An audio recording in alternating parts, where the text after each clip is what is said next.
Suatu kali saya diundang ke Kalimantan, ke Berau. Saya pikir, aduh udah terlanjur terima jadwal itu, sebenarnya saya malas banget ke Berau. Jadi sudah mendekati hari, saya bilang sama suami, malas banget saya pergi ke sana, di Batam, bisa nggak ya? Lebih enak di Jakarta, hari Sabtu, weekend sama keluarga ke mall, jalan-jalan makan, lebih enak kan? Ketika saya harus pergi ke Berau yang nggak tahu ada di mana. Tapi suami saya bilang, nggak bisa loh, saya kamu batalin, kamu udah terlanjur iyain loh, ya. Nggak lama mereka WA saya, Bu, kami udah beli tiket, ya. Maaf ya Bu, kita bisanya kasih tiket Lion. Nama Tuhan gak usah pilih-pilih, amin.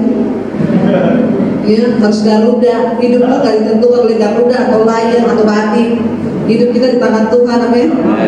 Apalagi yang ke Tuhan, kalau lu beli tiketnya sendiri silahkan lah ya, mau naik apa juga boleh. Tapi kalau gereja yang beliin, kasihan mereka gereja di Berau. Saya bilang yaudah nggak apa-apa. Iya Bu, karena untuk Lion aja udah hampir 7 juta tiketnya. Yaudah, ya. Saya sudah malas berangkat, ditambah lagi ya, haleluya. Ada perjuangan daging sih, tapi harus saya lakukan. Dikasih tiket pesawat yang jam 5 pagi, itu berarti jam 2 saya harus bangun dari rumah dan berangkat ke bandara. Saya masih berharap loh di tol siapa tahu ada truk yang terbalik. Lalu jalannya macet. Lalu saya nggak bisa tembus. Lalu jam 5 pesawatnya berangkat dan saya nggak jadi pergi. Tapi itu tidak terjadi. Dan saya harus tetap berangkat. Dan di jalan saya bilang sama suami saya malas banget, malas banget. Dia bilang, dia pergi sama saya, inilah hamba Tuhan ini. Sering kali ada hal yang kita harus salibkan. Nggak enak, tapi kamu harus berangkat. Ya inilah menyalibkan lagi dalam hati saya, iya sih, tapi karena kamu nggak berangkat. Saya mesti berpikir gitu, tapi ya udah terima kasih karena dia beri satu nasihat yang, yes, saya menyadari inilah hamba Tuhan. Ya, kita harus menyangkal ada kedagingan, ada keinginan kita. Makanya tadi saya bilang, hidup ini bukan soal mencapai semua yang kita inginkan, tapi kita harus mencapai apa yang Tuhan inginkan. Seringkali kita lupa, saudara, kita punya banyak keinginan, kita punya banyak, ternyata bukan itu yang Tuhan mau. Akhirnya saya berangkat, saya masih dengan setengah hati gitu ya. Saya duduk di ruang tunggu, akhirnya saya bilang, Tuhan, taruhlah orang yang ada di sekeliling saya, saudara, orang yang hidup dengan nafas Tuhan. Percayalah, ya di dalam segala hal itu Tuhan ada dan dia terus bekerja dan tidak ada yang terjadi secara kebetulan. Bagi orang yang terus hidup dalam hadirat Tuhan dengan nafas Allah, dengan roh Allah itu. Akhirnya saya naik ke pesawat dari Jakarta ke Balikpapan dulu 2,5 jam, saudara. Udah naik pesawat, saya bilang, Tuhan, taruh orang yang membutuhkan Injilmu di samping saya. Ada ibu-ibu naik, dia bilang, Ibu, saya duduk di samping Ibu. Oh ya, silahkan. Waktu dia duduk di samping saya tanya, Bu, Ibu mau kemana? Mau ke Samarinda. Jadi saya bilang, Ibu nggak salah pesawat. Ini kan mau ke Balikpapan.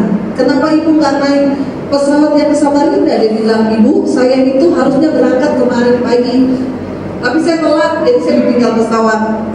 Tadi ini saya cari tiket, Bu, yang ke Bali, yang ke Samarinda itu hampir 2 kali lipat harganya. Jadi saya pilih ambil yang ke Balikpapan. Nanti saya turun di Balikpapan, nanti saya naik bus sampai ke Samarinda. Waktu dia ngomong begitu, saya mulai di hati ini bergelora, saudara. Wow, ini ibu spesial banget ya. Dia ketinggalan pesawat kemarin cuma buat ketemu saya hari itu. Nah, saudara tertawa, tapi roh saya mulai exciting, saudara. Ini ada sesuatu di samping yang Tuhan mau kerjakan, benar. Saya bilang, wow, ibu dahsyat loh. Kenapa ibu kemarin ketinggalan pesawat? Karena ibu mau ketemu saya. Bukannya agak, maksud loh. Tapi akhirnya saya tanya, ibu mau ke Samarinda itu mau pulang atau mau jalan-jalan? Mau pulang, Bu. Oh, orang tua di sana ya? Iya. Terus ibu udah menikah atau iya nih lagi hamil muda? Oh, suami mana? Itu dia, Bu. Saya ini mau cerai. Loh, kenapa? Ini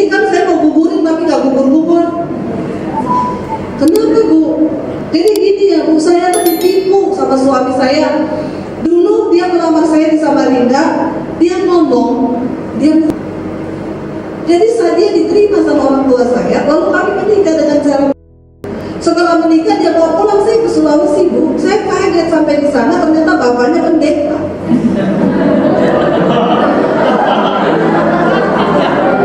Ya, jangan ditiru cara ini ya. Lalu saya sampai di sana mau disuruh ke gereja, ya saya nggak mau lah. Makanya saya kecil nih, bayi yang di perut saya ngomongin nggak bisa. Saya tanya, terus maksud kamu? Ya, makanya saya mau urus cerai, tapi saya kemarin itu yang saya bingung ya Bu, saya kan dari Sulawesi Bu. Harusnya saya langsung ke Samarinda, itu dekat Bu, tapi saya belum siap untuk ngomong ke orang tua itu bagaimana. Saya lagi dalam keadaan hamil, jadi saya ke Jakarta dulu mampir di rumah teman. Tapi yang saya bingung ya Bu, dalam pelarian saya ini saya naik pesawat Bu, udah 3 hari Bu, yang duduk di samping saya itu pendeta semua. Wow, saudara. Dan saya harus memperkenalkan diri kepada dia. Dan saya bilang, dan ibu tahu saya yang keempat Bu. Dan kayaknya ini sudah yang terakhir ya, cukup ya Bu ya. Dia langsung, hah? Lalu saya mulai bilang sama dia, Bu, ibu mau lari sampai mana? Ibu capek. Kenapa? Karena saya tahu itu bukan kebetulan lagi, berarti Tuhan tuh pilih ibu. Itu hal terjadi mungkin buat ibu penipuan, tapi saya tahu gak ada yang kebetulan buat Tuhan. Apalagi ibu dalam pelarian 3 kali yang di samping ibu itu pendeta, dan ibu pikir itu biasa. Dia bilang, iya makanya saya juga bingung Bu. Lalu saya bersaksi sama dia di pesawat, yang manusia butuhkan di dunia itu Tuhan yang benar. Dan ibu harus berjumpa dengan Tuhan yang benar itu, yang membawa kita kepada keselamatan. Lalu dia mulai ngomong, dia mulai nangis ya. Saya mulai pegang pundaknya, ibu capek Bu kalau ibu lari dari hadapan Tuhan. Hari ini yang ibu bisa lakukan hanya berserah. Dan Tuhan, aku mau ikut, apa sih yang engkau mau? Ya, lalu saya mulai bersaksi sama dia tentang hidup saya, tentang panggilan, tentang saya diusir dari keluarga. 2,5 jam nggak terasa. Ya, tiba-tiba waktu udah mau landing, pramugarinya bilang, perhatian, kita sedang memasuki cuaca buruk. Tetap kenakan sabuk pengaman dan jangan tinggalkan tempat duduk saudara. Lalu pesawatnya mulai bergoncang, dan itu saat yang tepat untuk saya tantang diterima Yesus. Dan saya bilang gini, Bu, kalau kita mati sekarang, kalau ibu mati sekarang, ibu yakin nggak masuk surga? Ambil nangis dia bilang, ya saya nggak tahu Bu. Mau yang yakin? Ikuti doa saya, buka hati, terima Tuhan Yesus. Lalu saya berdoa buat dia di atas pesawat sambil menangis terus saudara. Dia ikuti doa saya untuk membuka hati bagi Tuhan. Lalu gak lama kita landing di Balikpapan. Ya, saya bilang, Bu, Tuhan memberkati. Tidak terasa perjalanan 2,5 jam. Lalu dari Balikpapan saya melanjutkan ke Berau. Saya bilang, kan naik pesawat kecil yang pakai balik-balik di samping saudara. Ya, saya pikir, aduh Tuhan, saya ini mau ke daerah mana, ke ujung bumi mana lagi. Kalau hilang udah dia hilang, gak ada yang tahu tuh. Saudara, terserah dia. Lalu saya bersaksi sama dia. Ya, dalam penerbangan 1 jam, saya bersaksi di atas pesawat. Ya udah, turun. Lakukan bagian kita. Tuhan akan melakukan bagian. Orang Kristen sekarang nggak maksa Tuhan lakukan bagian kita, lalu kita ambil bagiannya Tuhan. Kebaliknya. Saudara datang sama Tuhan itu bawa kertas kosong. Lalu kata bilang, Tuhan tulis semua rancanganmu atas hidup. Aku yang tanda tangan. Orang Kristen sekarang nggak, dia tulis 100 pokok doanya. 1, 2, 3, 4, 5, 100-nya Tuhan tanda tangan, tolong. Jadi kita ini kebalik-balik kan? Ya, apa yang sedang kita lakukan hari ini? Apakah kita hidup menurut kehendak Tuhan atau Tuhan yang suruh nurutin kehendak kita? Bertobat saudara, amin. Kita nggak punya banyak waktu. Ya, mari kita jadi gereja Tuhan, jadi orang Kristen yang keluar dari zona nyaman kita. Ya, saudara tahu waktu bangsa Israel dibawa keluar sama Musa menuju ke tanah perjanjian, mereka protes sama Musa dan mereka bilang apa Musa? Cukup ya, kenapa kamu bawa kita ke tanah perjanjian yang lu bilang itu penuh susu dan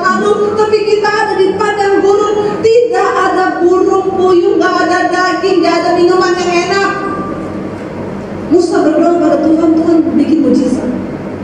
Ya, dan ketika ada di gunung batu yang mereka minta air karena nggak kehabisan air, sudah tahu. Musa itu dipilih sama Tuhan karena dia orang yang lembut hati, yang paling lembut di seluruh bumi yang Tuhan temukan. Nomor 2 suami saya. Masalah buat mau. Ya, kayaknya Musa itu orang Solo, orang Jawa. Ya halus saudara, ya nggak pernah marah. Makanya Tuhan pilih dia. Lalu satu saat ketika bangsa Israel marah-marah ngamuk-ngamuk, dia bawa ribuan orang saudara. Orang yang lembut hati kayak Musa aja bisa emosi dibikin sama bangsa Israel. Kenapa? Karena ternyata marah itu berjangkit. Halo, biar suami mau sabar kayak apa kalau ketemu istri marah-marah terus juga bisa suami stres. Amin ibu.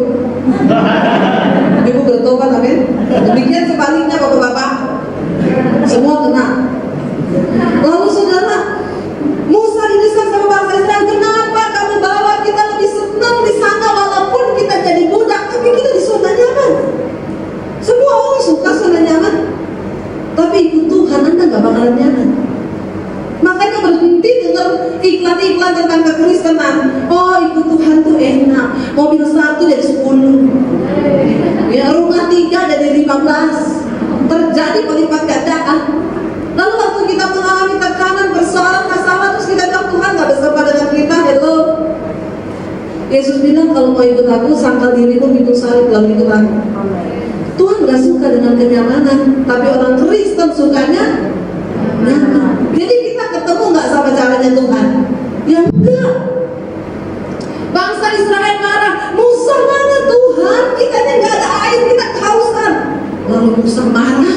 Musa datang sama Tuhan itu loh. Orang-orang durhaka itu loh Tuhan, yang engkau suruh bawa keluar. Lalu Tuhan bilang, Musa, perintahkan kepada gunung batu itu, arahkan tongkat, bilang keluarkan air.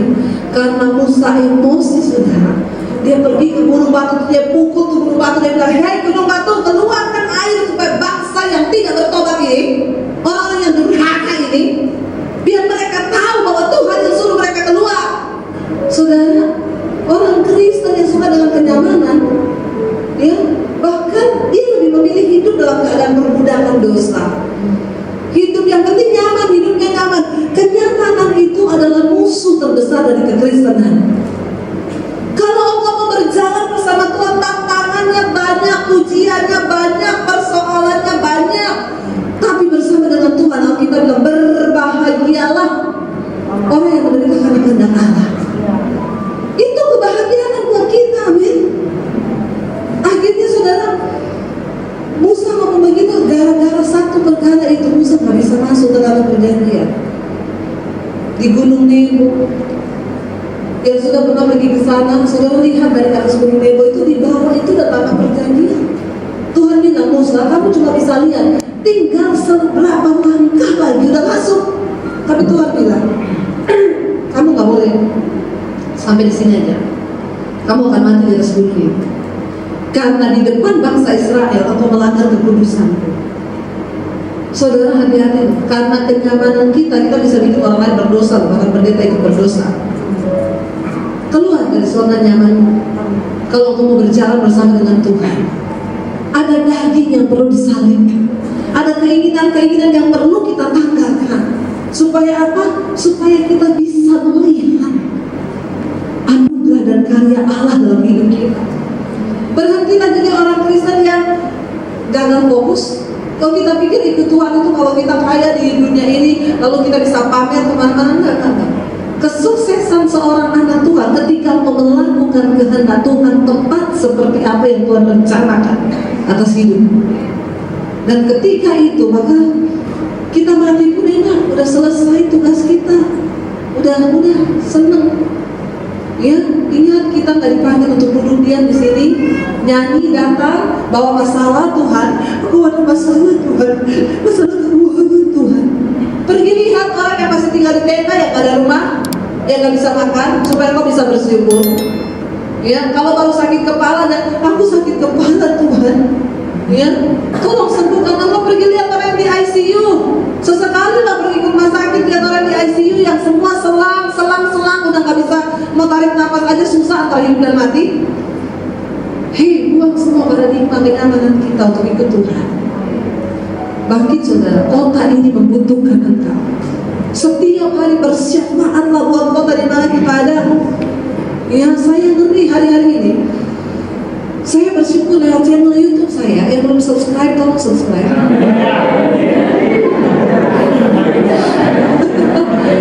dari Kasir TV. Saudara, hari-hari ini saudara tahu, tiba-tiba saya terima WA, SMS dari Bali. Ibu, saya seorang pemuda di Bali, Bu. Saya nggak percaya Yesus. Saya penyembah dewa Dewi Bali, Bu. Saya guru pelatih yoga. Saya nggak tahu saya lagi dengar lagu di YouTube, tiba-tiba keputar ke channel ibu. Saya buang, datang lagi channel ibu, saya buang lagi. Saya pikir apa nih, orang Kristen. Muncul lagi, akhirnya saya klik. Sejak pertama saya nonton khotbah ibu, saya kayak kesetrum. Tiba-tiba setiap malam waktu itu ada suara yang bilang ini, tinggalkan dosamu dan ikut aku. Tiap malam hampir sebulan dia tidak bisa tidur. Suara itu datang berulang-ulang, tinggalkan dosamu dan ikut aku. Lalu ibu tahu saya pergi ke toko buku, ibu saya beli Alkitab. Karena saya ingin kenal siapa Yesus yang ibu bilang itu Tuhan pencipta alam semesta ini. Saya mulai baca Alkitab. Dan setiap malam saya disuruh bertobat. Dan hari-hari ini saya udah hancur hati, saya nggak tahan. Lalu saya cari nomor ibu, saya dapat ada di inbox di YouTube. Ibu, saya mau pengakuan, ibu saya homo dan saya terikat dengan dosa dan saya hidup dalam kenajisaan dan saya mau bertobat. Ibu, apakah Yesus menerima orang yang berdosa seperti saya? Lalu saya bilang sama dia, justru karena Tuhan mengasihi engkau dan Yesus datang ke dunia untuk orang berdosa. Sebab bukan orang sehat yang butuh dokter. Tapi kalau engkau sudah sembuh, jangan sakit terus, amin. Ada orang Kristen yang ngomong begitu. Waktu saya tegur dosanya, dia bilang begini, lah kan bukan orang sehat yang butuh dokter. Saya bilang, emang ada orang pergi nginap di rumah sakit Kokobar dan ngomong saya mau tinggal di rumah sakit sampai 30 tahun karena saya butuh dokter terus. Saya nggak mau. Cukup satu kali kamu masuk rumah sakit dilayani dokter, setelah itu sehat dan kamu membantu yang sakit yang lainnya, benar nggak? Lalu dia mengaku dosanya semua. Dan akhirnya saya berdoa buat dia dan dia bilang, ibu, saya mau kembali ke Jakarta. Saya ini sebenarnya dokter di Jakarta, tapi karena saya homo, saya ikuti dosa saya dan di Bali begitu bebas kami hidup.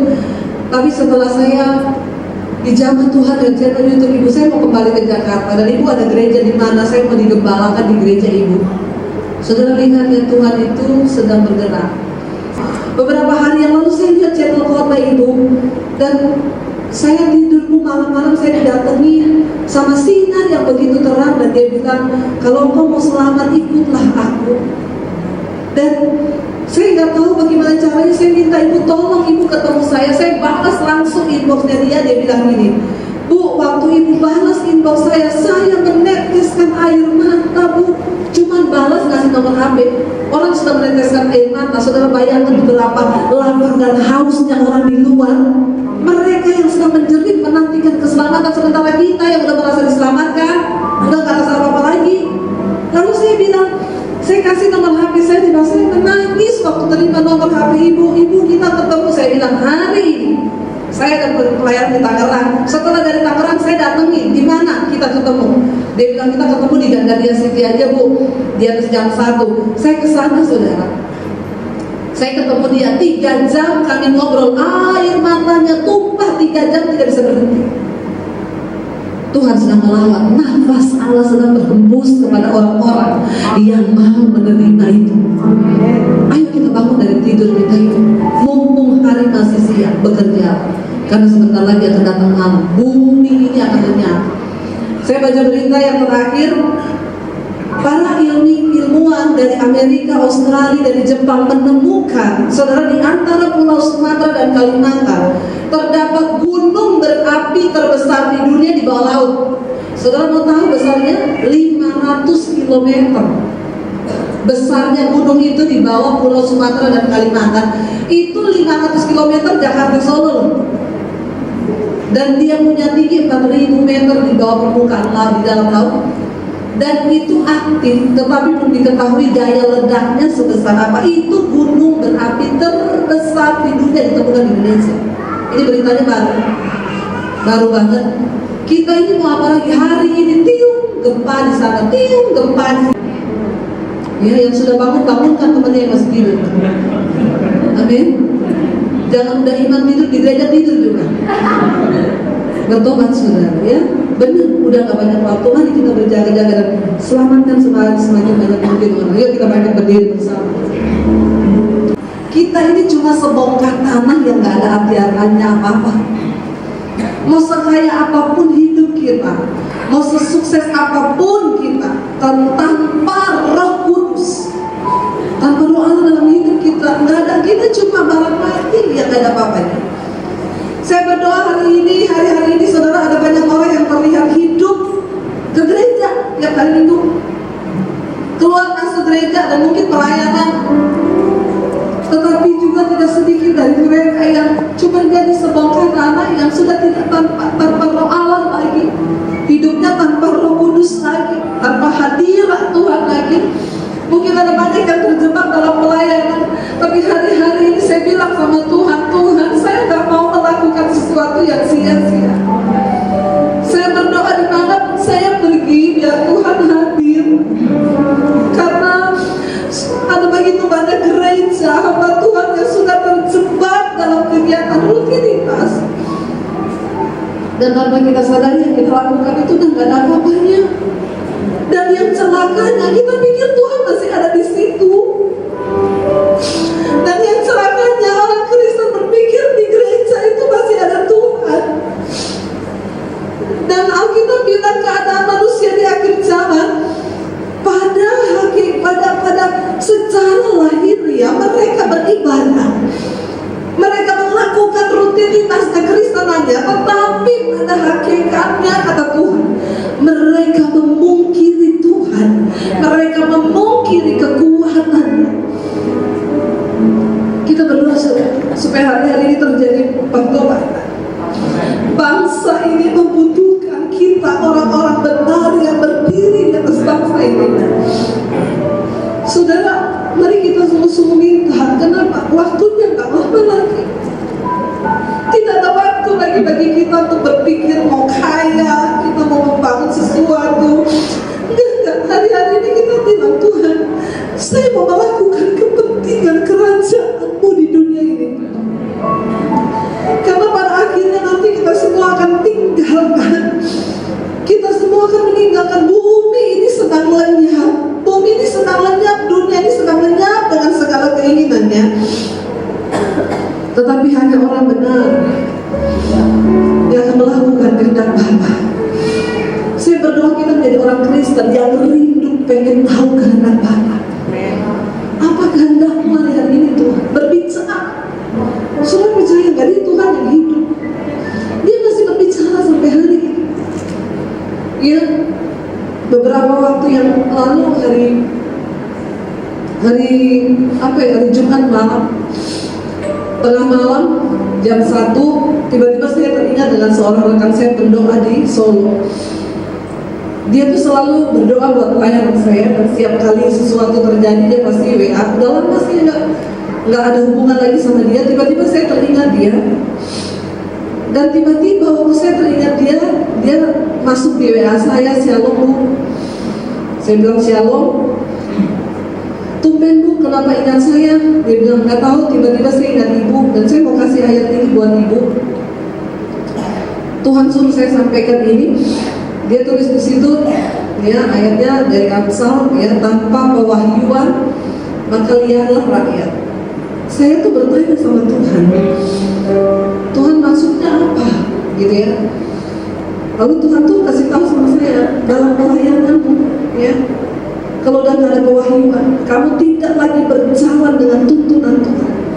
Kamu sedang kehilangan nafas. Ada banyak orang yang kelihatannya hidup tapi mati. Ada begitu banyak jemaat yang kelihatannya hidup, tetapi mereka hanya zombie. Saudara tahu zombie? Mayat-mayat hidup yang berjalan ke gereja, pulang pergi, dan tidak pernah ada perubahan dalam hidup mereka. Kenapa? Karena tidak ada lagi nafas Allah dalam hidup mereka. Kita hanya melakukan kegiatan kekristenan yang gak ada apa-apanya lagi. Sudah tahu di luar sana orang yang menjerit, mereka yang sedang berjalan kepada kebinasaan, orang-orang yang kehilangan arah. Mereka butuh ada yang datang kepada mereka. Sampai kapan kita gereja Tuhan cuma datang, duduk, diam, dan puas dengan semua kekristenan yang kita lakukan hari-hari ini? Apa esensi dari kekristenan yang sesungguhnya? Apakah kita cuma datang, duduk, diam, pulang, dan tidak melakukan apa-apa? Hello, saudara, bertobat. Kenapa? Dunia ini sedang lenyap. Setan sedang merajalela di luar sana. Lalu apa dampak kita sebagai orang yang katanya terang, yang sudah dipanggil dari dalam kegelapan dan pindah di dalam terang yang ajaib? Apa yang sudah kita buat? Atau kita jadi sama dengan mereka? Kita hidup terbawa arus, dan kita juga bahkan melakukan hal-hal yang lebih jahat daripada orang dunia buat. Tuhan sedang mencari orang-orang yang hidup dengan hembusan nafas Allah. Kenapa? Kalau tidak ada hembusan nafas Allah, kita cuma orang yang mati, saudara, dan tidak ada dampak apa-apa.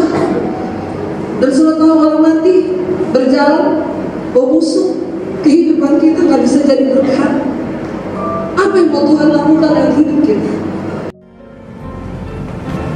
Shalom saudara, jika Anda merasa diberkati dengan channel YouTube saya, Anda bisa komen, like, dan share. Dan jangan lupa tekan tombol subscribe dan juga tombol lonceng agar Anda mendapat pemberitahuan setiap kali saya mengupload video-video yang baru. Ini sangat penting buat channel ini saudara, supaya banyak orang juga diberkati, dan channel ini boleh juga terus berkembang dan menjadi berkat buat banyak orang. Terima kasih, Tuhan memberkati.